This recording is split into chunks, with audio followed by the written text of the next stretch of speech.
Existem poderes sobrenaturais capazes de predizer o futuro ou influenciar os fatos? Muitos médiuns, astrólogos e tarólogos acreditam nisso. Outros tentaram fornecer provas. Entre os que afirmaram possuir poderes ocultos está Aleister Crowley. Ele acreditava saber usar a força da mente para curvar qualquer pessoa à sua vontade. Um dia, na década de 1920, enquanto andava por Nova York com seu amigo William Seabrook, ele pôs seu poder à prova. Seabrook pediu por uma demonstração e... Então, Crowley apontou um cavalheiro que estava andando pela rua e disse, veja isso. Crowley começou a imitar o jeito de andar daquela pessoa e, de repente, Crowley caiu de joelhos e se levantou. O homem que ele estava imitando escorregou e caiu na calçada. Ele se levantou, olhou para ver o que tinha acontecido e não pôde entender. E essa foi uma demonstração dos poderes mágicos de Crowley. A história é lendária em círculos ligados ao ocultismo e tomada como prova de um conceito chamado ação à distância. Ocultistas, em geral, acreditam que podem afetar as coisas de longe, seja adivinhando e vendo de longe, seja realmente influindo à distância.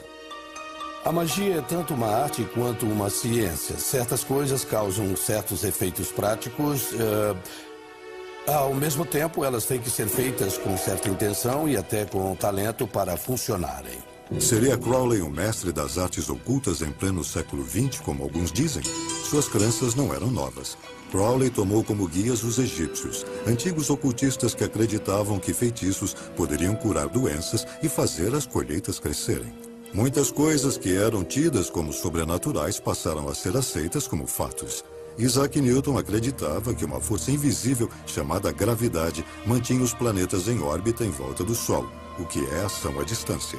Mas Newton hesitou em divulgar sua revolucionária teoria da gravidade, temendo que fosse vista como magia. A ciência atual está esbarrando com ideias, lidando com a zona onde a magia, espiritualidade e religião se encontram, pois são todas maneiras de tentar entender como o mundo funciona. Oculto significa secreto ou escondido, e seus primeiros mestres eram vistos como verdadeiros magos, mas também são os primeiros cientistas. Suas descobertas nas artes ocultas da astrologia e alquimia foram o berço das disciplinas científicas modernas. Voltando para os tempos antigos, não havia ciência. Então, os magos e os alquimistas e os proto-matemáticos também estavam fazendo ciência, assim como faziam literatura, filosofia, cosmologia e religião. Não havia separação entre essas coisas. Com o nascimento do que chamamos de ciência moderna, a ciência e o ocultismo seguiram por trilhas separadas. Muitos ainda veem o oculto com suspeita, mas a ciência moderna vem trabalhando à beira do sobrenatural, tentando desvendar mistérios que instigaram os primeiros magos. Físicos sérios estão considerando a viagem no tempo. Físicos sérios estão considerando universos paralelos. Físicos sérios estão tentando entender as 11 dimensões da teoria das cordas. E quando chega nesses domínios, você começa a olhar para o mito e para o pensamento mágico, o pensamento quase surreal, como um jeito de falar sobre tais questões. Foram os primeiros mestres ocultistas, os guardiões de segredos que a ciência moderna está apenas começando a redescobrir? A trilha do ocultismo começa no Egito, 5.000 anos atrás, um pouco antes da ascensão dos grandes faraós, da invenção dos hieróglifos ou dos pictogramas. Os egípcios documentavam sua história e religião e desenvolveram sistemas complexos de astronomia, astrologia e geometria. Eles acreditavam que o poderoso conhecimento vinha do deus Thoth. Thoth, ou Tahut, era o deus egípcio da magia.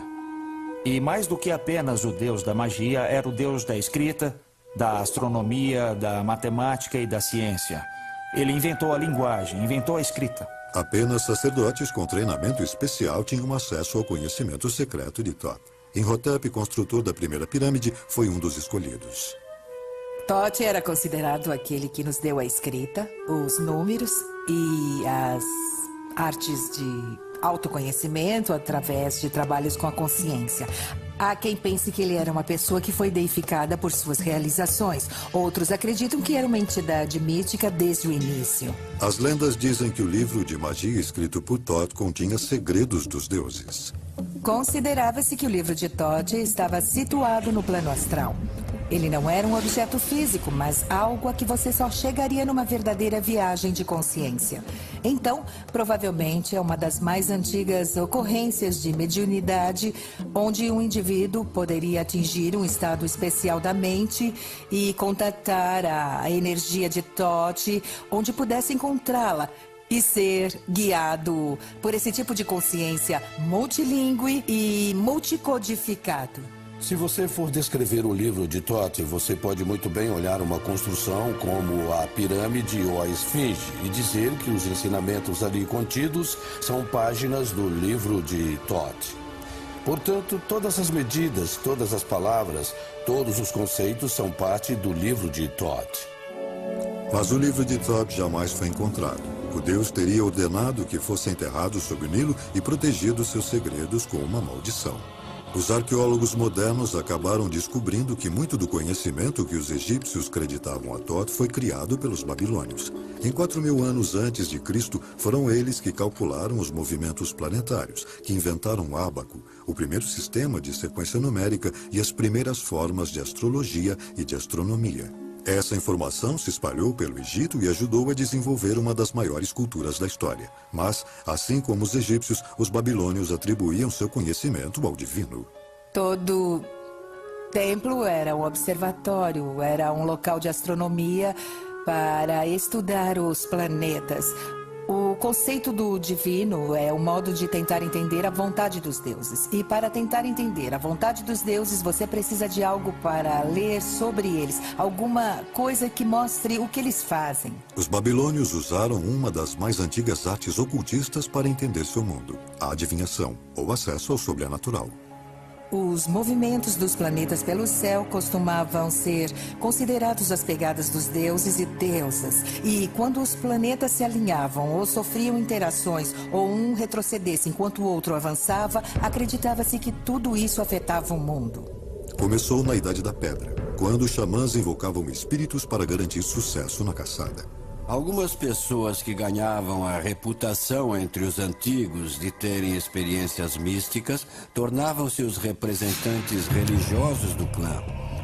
Essas pessoas teriam se comunicado pelas vias da imaginação, algo como um diálogo com os deuses ou diálogo com os espíritos, ou teriam afetado algum acontecimento. No Egito, a adivinhação se desenvolveu em um sofisticado sistema de rituais e cerimônias concebido para contatar os deuses que governavam o nosso mundo.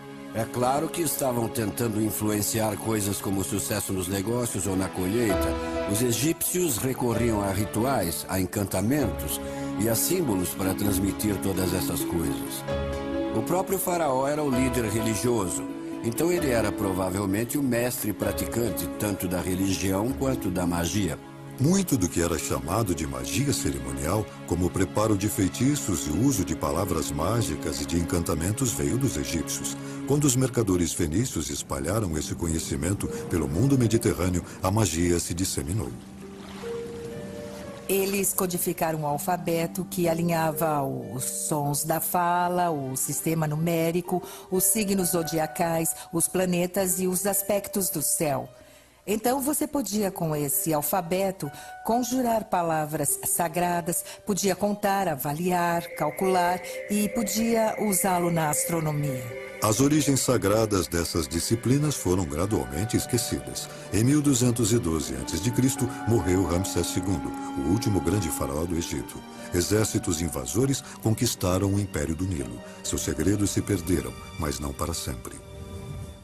Após o declínio da extraordinária cultura do Egito, outra civilização sobressaiu, a Grécia, no século VI a.C., com a ajuda de uma das mais pródigas mentes da história, Pitágoras.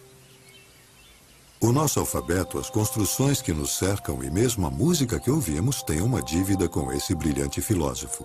Em sua busca por sabedoria, Pitágoras viajou incansavelmente, procurando por conhecimento oculto, que ele encontrou em escolas de mistérios distribuídas por muitas culturas diferentes. Pitágoras sintetizou os elementos dessas escolas numa nova disciplina, a filosofia. Em sua base estavam os números.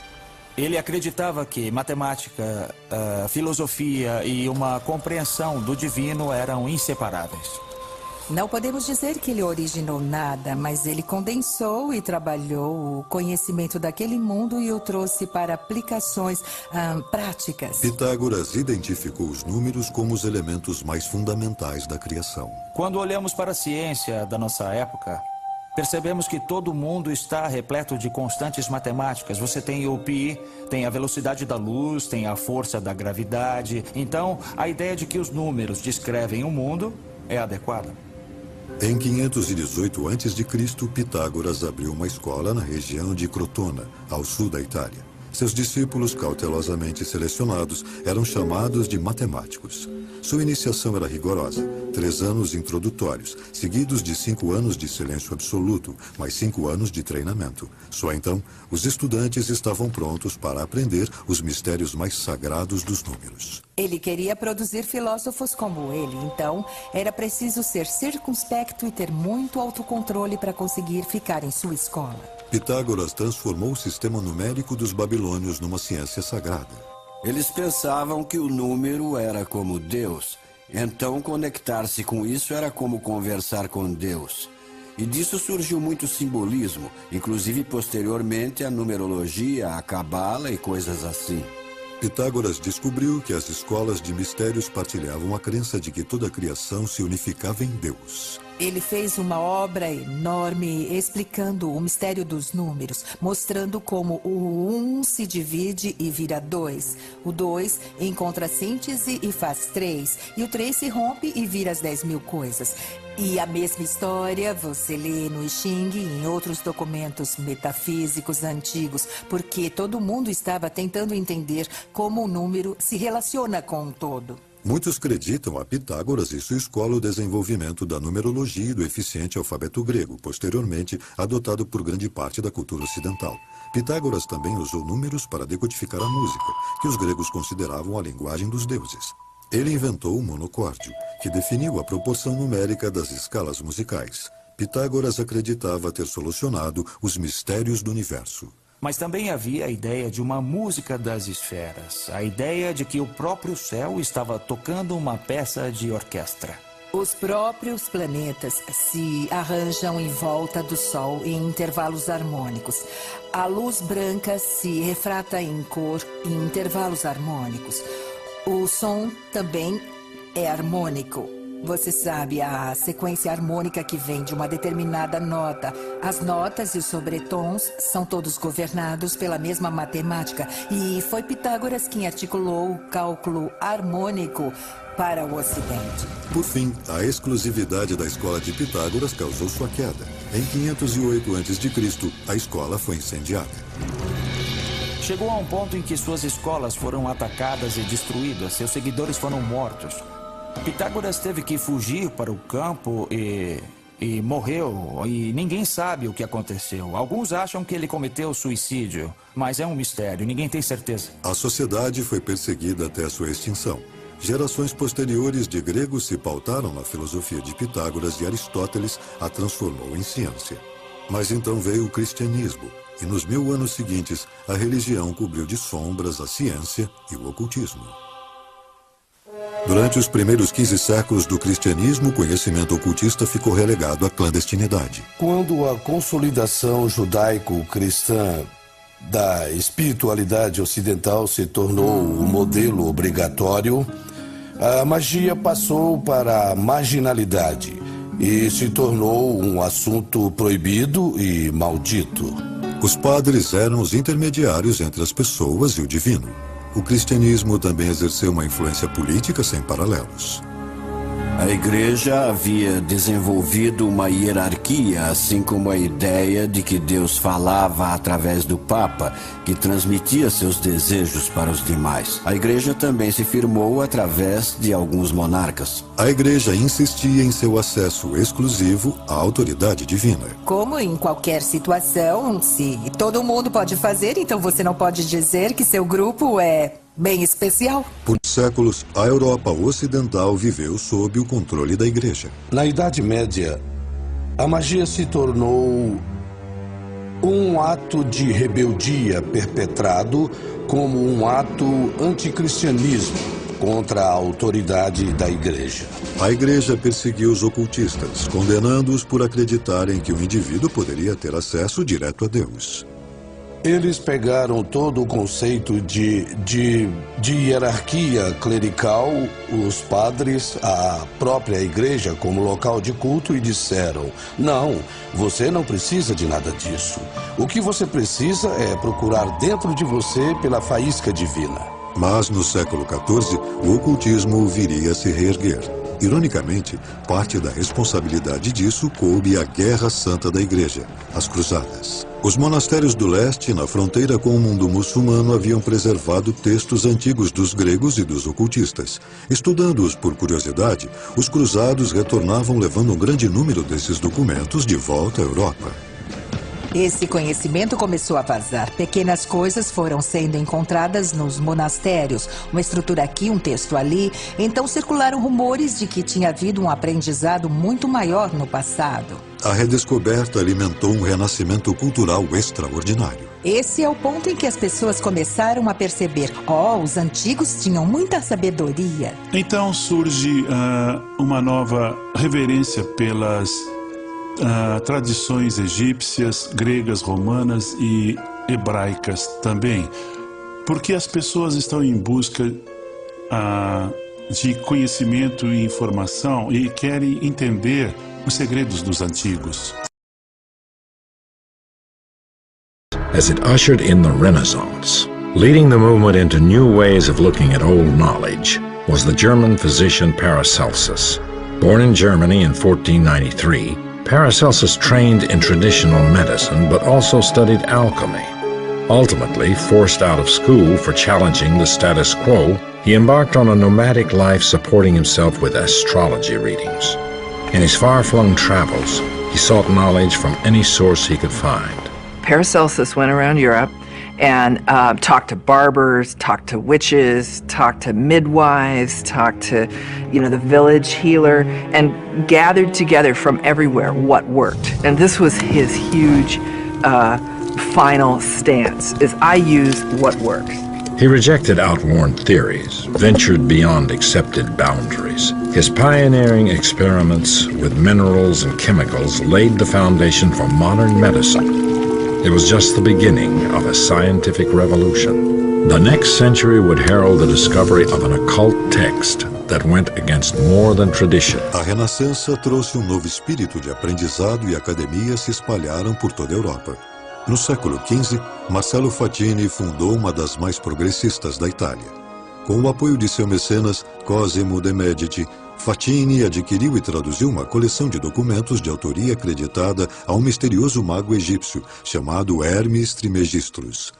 An emissary from the Orthodox Church brought a cache of documents, and Ficino found, I think it was 12 books supposedly written by Hermes. They weren't necessarily all written as one book, but they were gathered together once these translations were made. The documents, which became known as the Hermeticum, contained teachings from the early Christian era that had been lost for centuries. Their pedigree appeared to be impeccable. The name of their supposed author, the mysterious Hermes Trismegistus, was a combination of the Greek god Hermes and the Egyptian god Thoth, the two greatest gods of Greek and Egyptian magic. There was occultism in there. There were esoteric doctrines. There was alchemy. There was magic. There was astrology. And Ficino and his school considered these documents to be extremely old, predating Plato, in fact, and having come from Egypt. Scholars would determine that the man Hermes Trismegistus never existed.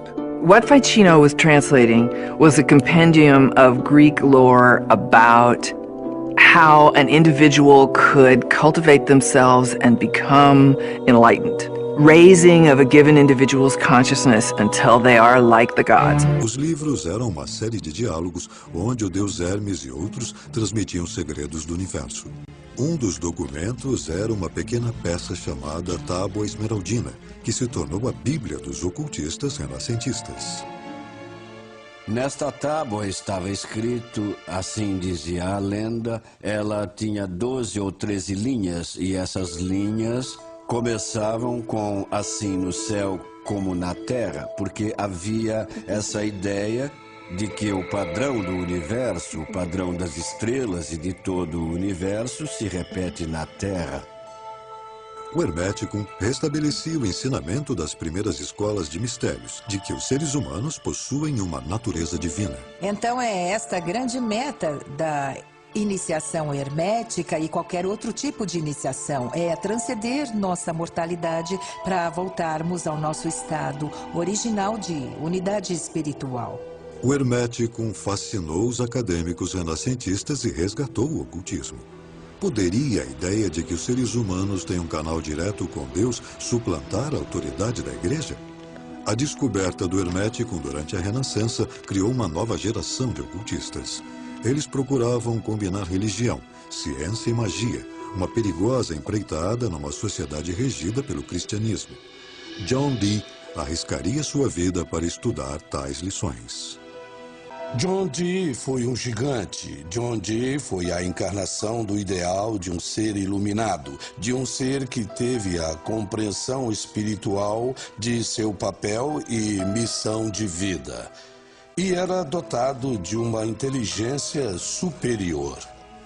Mas, como Pitágoras, ele pagaria um grande preço por ousar investigar a sabedoria dos deuses. Como bom renascentista, Dee seguiu os passos de Paracelso.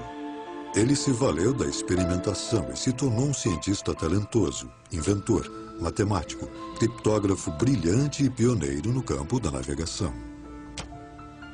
Mas ele também era um ocultista, era um feiticeiro, um astrólogo, era astrólogo pessoal da corte da Rainha Elizabeth. E, desse modo, seus interesses eram essencialmente estar em sintonia com o pensamento de seu tempo. Não havia uma distinção clara entre magia e ciência, e ele estava tentando compreender o mundo à sua volta. Quando a Rainha Elizabeth assumiu o trono da Inglaterra em 1558, ela nomeou Dee o astrólogo da corte, mas sua influência foi muito além dessa posição. O famoso mago da Inglaterra também era um espião da rainha.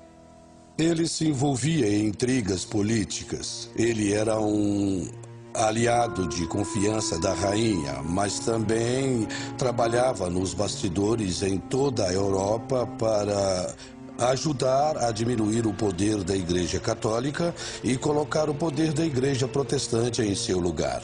Guiada por Dee, a Rainha Elizabeth legitimou oficialmente a ciência oculta mais significativa da Renascença, a alquimia. Os alquimistas tinham duas metas: curar doenças e transformar metais básicos em ouro. Eles acreditavam que obteriam sucesso ao encontrar a pedra filosofal, um agente místico que também levaria os alquimistas a um elevado estado de consciência. Era uma abordagem para tentar entender como o mundo físico trabalha. A prática da alquimia foi a precursora da química moderna. A alquimia existia desde os antigos egípcios, mas nas mãos dos cientistas renascentistas atingiu outros patamares. Tudo o que sabemos e fazemos hoje na ciência moderna foi desenvolvido pelos alquimistas. Técnicas de laboratório eram parte da tradição alquímica. A observação de resultados e o método científico são filhos da alquimia. Os alquimistas estavam na vanguarda da ciência. Eles descobriram o fósforo, o zinco, a destilação do álcool, a natureza microscópica das doenças. Eles foram os primeiros a entender como o sangue circula no corpo. A igreja via seus experimentos heterodoxos e avanços científicos com suspeita crescente. Estavam acelerando o que a natureza faz, acelerando a velocidade da transformação dos metais, acelerando a velocidade da interação das substâncias e ampliando a consciência. E a igreja achava que você não podia acelerar as criações de Deus sem recorrer aos demônios. À parte seu trabalho com alquimia, a verdadeira paixão de Dee no ocultismo era a adivinhação. Ele acreditava que podia aplicar métodos científicos para se comunicar com seres sobrenaturais. A obsessão de Dee por contatar anjos teria consequências desastrosas. A arte de manipular objetos como ossos, folhas de chá e cartas de tarô vieram do leste muçulmano no século XIV e se tornaram um método popular de predição. Mas Dee usava um método chamado de cristalomancia. Confiava na bola de cristal para visualizar informações sobrenaturais. A cristalomancia é uma técnica muito antiga. Usa-se vidro, espelho, reflexo da água, tudo que tem uma superfície refletora. Tenta-se ver não apenas as coisas materiais, mas as coisas espirituais também. Os esforços de Dee fracassavam até o dia em que um jovem chamado Edward Kelly apareceu à sua porta. Kelly parecia ter talento para ver o mundo das sombras. A técnica consistia em Edward Kelly olhar para um cristal de ametista, descrevendo o que via, enquanto John Dee registrava essa comunicação. Kelly começou a receber mensagens dos anjos. Eles falavam numa linguagem chamada enoquiana, do livro bíblico perdido de Enoque. Essas transmissões são exemplo da prática mediúnica que os seguidores da nova era hoje chamam de channeling. O que Dee e Kelly faziam era pura novidade. Não era baseado na tradição. Ele parecia estar falando uma nova língua. A língua enoquiana parece ter vocabulário e sintaxe coerentes. Então, não parece com algo que Kelly, que não tinha uma educação particularmente erudita, pudesse ter inventado. Ele não poderia ter inventado uma coisa daquelas. John Dee e Kelly viajaram pela Europa para divulgar suas descobertas, bem quando a Inquisição tomava medidas sérias contra os hereges. Bastava uma pequena mudança nas circunstâncias políticas ou religiosas para que algo considerado excepcionalmente maravilhoso fosse considerado demoníaco e perigoso. Dee voltou para a Inglaterra, onde descobriu que uma turba havia destruído sua inigualável biblioteca e seus instrumentos científicos e de ocultismo. Ele havia perdido sua posição na corte. O homem que começara como cientista influente da Renascença acabou sem um tostão, acusado de feitiçaria. A queda de John Dee foi o começo do fim para o ocultismo. As práticas foram taxadas pela igreja como obra de possessão demoníaca. Do século XIV ao século XVI, mais de 40 mil pessoas foram executadas por bruxaria. As ideias ocultistas se enclausuraram nas sociedades secretas, como a maçonaria e a Rosa Cruz. Eles começaram a entrar em irmandades secretas e outras organizações porque eram ideias muito poderosas e perigosas. Perigosas para o status quo, perigosas para a religião dominante. Então, há elementos de segredo e de marginalidade associados a esses temas. Esses portos seguros começaram a florescer por toda a Europa. Sociedades secretas foram fundamentais para a nova era do iluminismo, que tomou a Europa no século XVIII e ajudou, inclusive, a fundar a democracia norte-americana. A participação nessas organizações caiu drasticamente em meados do século XIX, quando as pessoas se voltaram mais para questões cívicas do que para o ocultismo. Na zona rural de Nova York, duas irmãs inspiraram uma obsessão nacional com o ocultismo. A magia iria dominar a imaginação novamente. Em 31 de março de 1848, as irmãs Leah e Margaret Fox declararam publicamente que haviam entrado em contato com espíritos do além. Quase que da noite para o dia, os norte-americanos tornaram-se fascinados pela comunicação com os mortos. As irmãs Fox usavam uma técnica chamada sessão, que logo se tornou um dos passatempos mais populares do país. As pessoas se reuniam em quartos escuros com um médium que tentava entrar em contato com o mundo dos espíritos. Havia pandeiros e sinos que soavam e os médiums eram capazes de liberar ectoplasma pelas narinas e pela boca. Era uma substância espiritual que permitia aos espíritos dos mortos se manifestarem ou até aparecerem. Em outros casos, o médium se tornava um conduíte, um canal pelo qual os falecidos podiam falar. Muitos espiritualistas acreditavam que chegariam a uma prova científica da imortalidade da alma e ganharam um grande ícone quando a russa Madame Blavatsky chegou em Nova York no ápice da popularidade do espiritualismo. Ela logo se tornou a autoproclamada decodificadora dos antigos segredos ocultistas. Ela cresceu numa maravilhosa biblioteca ocultista que seu pai havia reunido. Ela entendia as conexões entre diferentes culturas e ensinamentos espirituais e estava tentando corrigir os erros do cristianismo ao importar misticismo e espiritualidade de outras culturas. Nascida na Ucrânia em 1831, numa família da baixa nobreza, Blavatsky se casou cedo, mas abandonou o marido para passar 10 anos viajando pelo mundo. Ela afirmava ter estudado com místicos da Índia e do Tibete. A médium exótica apreciadora de charutos se tornou sensação nos círculos ocultistas. Ela não aceitava limite algum. Ela era uma das pessoas mais eruditas que alguém poderia conhecer naquela época, mas ninguém entendia como um intelecto tão poderoso está num corpo de mulher, mudando tudo que se conhece e produzindo tamanha inspiração.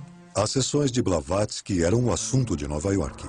Cartas misteriosas apareciam, escritas por líderes espirituais que ela chamava de Grande Fraternidade Branca. Blavatsky não foi capaz de não se aproveitar da popularidade de suas sessões para defender sua própria causa. Ela usou as sessões para um efeito bem espetacular, para materializar cartas escritas por mestres falecidos como instruções que eram passadas a ela. A fraternidade ditava os livros que se tornaram o fundamento de uma nova ciência do misticismo, a teosofia.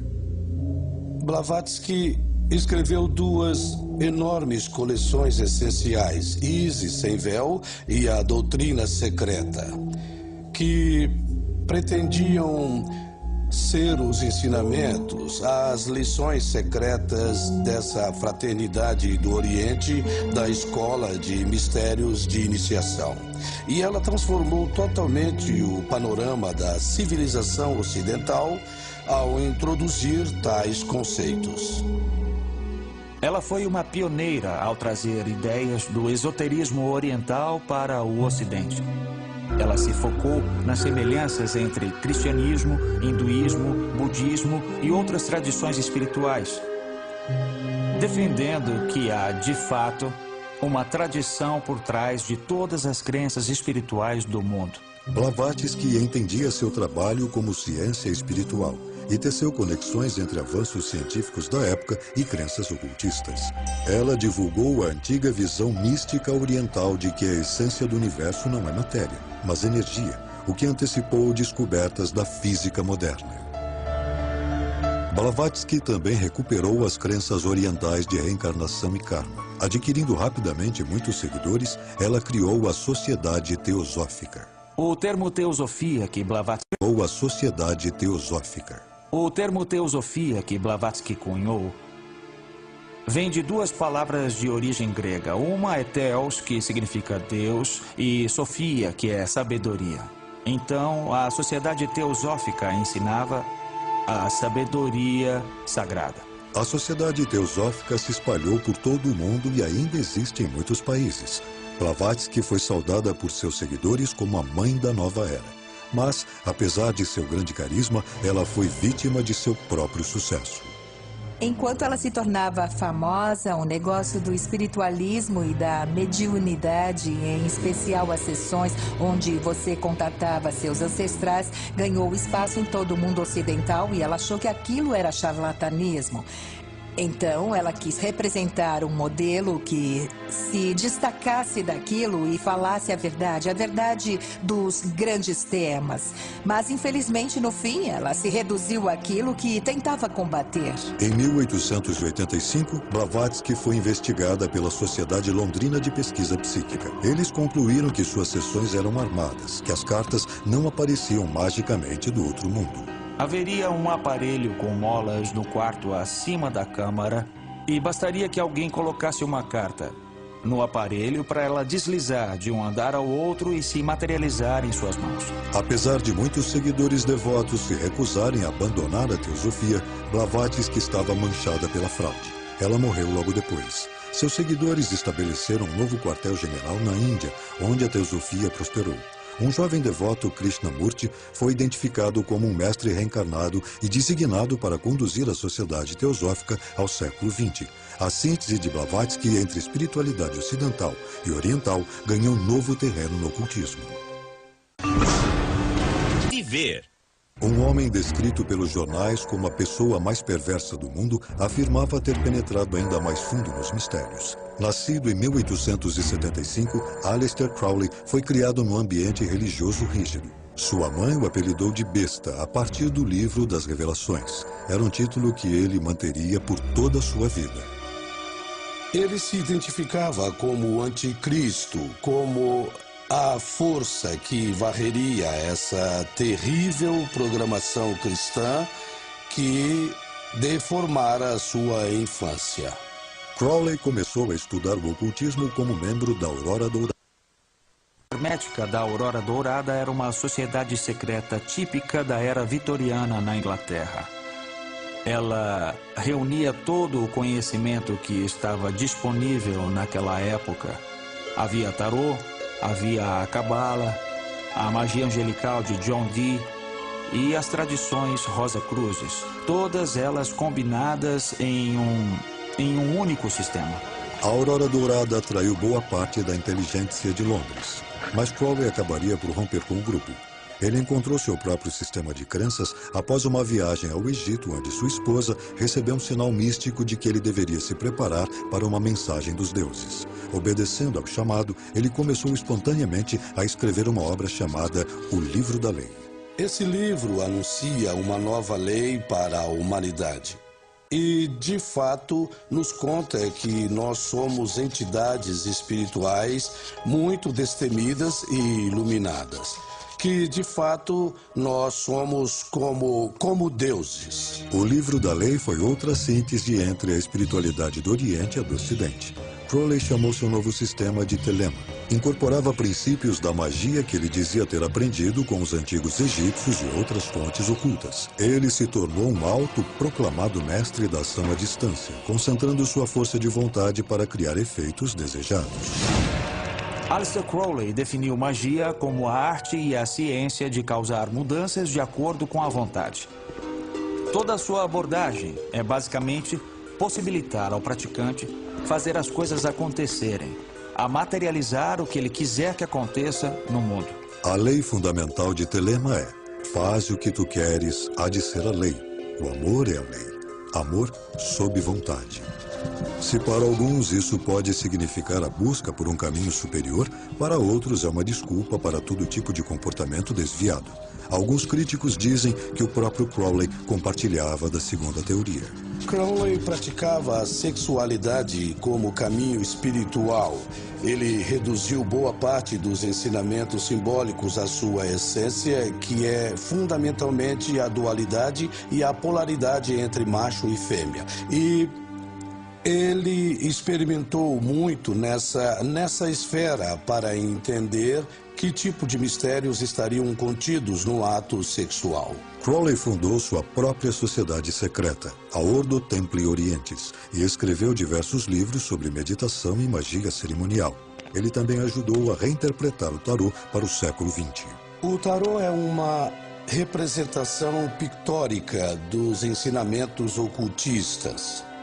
É um método de se aprofundar, de contatar os níveis arquetípicos de si mesmo, os níveis espirituais e de entrar num estado meditativo onde a intuição é aguçada a um ponto que talvez permita ver alguns padrões se desenvolvendo porque você está no estado mental propício. Embora tenha sido popularizado pelos nobres italianos no século XIV em cartas de baralho, alguns dizem que as origens do tarô remontam ao Antigo Egito. Ao longo do tempo, adquiriram significado oculto. Crowley desenvolveu sua própria versão chamada de Livro de de Tó, baseada na magia egípcia que havia estudado. Acredita-se que o tarô, que hoje é uma ferramenta popular de adivinhação, revela informações sobre o consulente e sobre o futuro. Tudo que se relaciona num certo momento do tempo está conectado. Então, se duas pessoas se reúnem em torno de uma questão e manipulam uma ferramenta oracular como essa, e se essa manipulação tiver a intenção de atender a necessidade e o sentimento, então surgirá um reflexo especular da energia produzida entre as duas pessoas. Os textos de Crowley, como os de Madame Blavatsky, foram tomados como precursores de muitas ideias da nova era. Mas, apesar de seu trabalho sério no ocultismo, ele acabou se tornando famoso pelo abuso de drogas e comportamento sexual decadente. Quando Hitler subiu ao poder nos anos 30, a reputação de Crowley foi duramente atingida. Ele escreveu propaganda nazista e logo se tornou um excluído. Depois da Segunda Guerra Mundial, houve rumores de que Hitler teria usado os textos de Crowley e Madame Blavatsky para formar sua teoria sobre a superioridade ariana. Não acho que haja qualquer evidência de que Hitler leu as obras de Aleister Crowley propriamente. Sem dúvida é sabido que Hitler e membros de seu regime tinham grande interesse no ocultismo e que adotaram como seus alguns dos símbolos ocultistas. Doente e viciado em ópio, Crowley passou seus últimos dias numa pensão e morreu em 1947. Como outros ocultistas antes dele, Crowley tentou aprender os segredos dos deuses e terminou desacreditado e condenado pela sociedade. Eu acho que no caso dos grandes pensadores da história, que no fim acabam sendo perseguidos por suas crenças, o que acontece é que essas pessoas estão muito à frente de seu tempo e desafiam nossas concepções, deixando as pessoas desconfortáveis.